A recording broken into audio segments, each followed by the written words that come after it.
Ezra chapter 3. In early autumn, when the Israelites had settled in their towns, all the people assembled in Jerusalem with a unified purpose.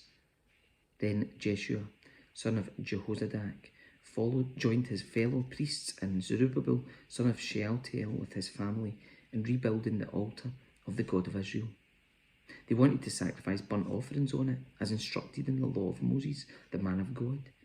Even though the people were afraid of the local residents, they rebuilt the altar at its old site. Then they began to sacrifice burnt offerings on the altar to the Lord each morning and evening. They celebrated the festival of shelters as prescribed in the law, sacrificing the number of burnt offerings specified for each day of the festival. They also offered the regular burnt offerings and the offerings required for the new moon celebrations and the annual festivals as prescribed by the Lord. The people also gave voluntary offerings to the Lord.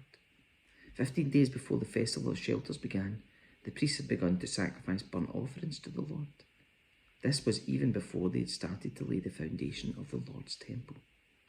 Then the people hired masons and carpenters and bought cedar logs from the people of Tyre and Sidon, paying them with food, wine and olive oil.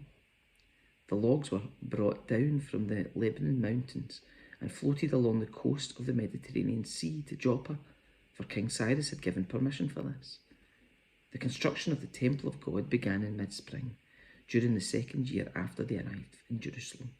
The workforce was made up of everyone who had returned from exile, including Zerubbabel, son of Shealtiel, Jeshua, son of Jehozadak, and his fellow priests, and all the Levites. The Levites, who were 20 years old or older, were put in charge of rebuilding the Lord's temple. The workers at the temple of God were supervised by Jeshua with his sons and relatives, and Kadmiel and his sons, all descendants of Hodaviah. They were helped in this task by the Levites of the family of Henadad.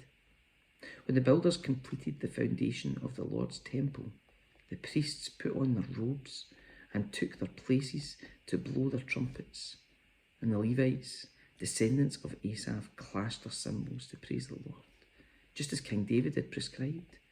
With praise and thanks, they sang this song to the Lord. He is so good. His faithful love for Israel endures forever. Then all the people gave a great shout, praising the Lord because the foundation of the Lord's temple had been laid.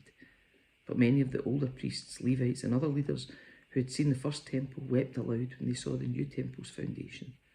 The others, however, were shouting for joy. The joyful shouting and weeping mingled together in a loud noise that could be heard far in the distance.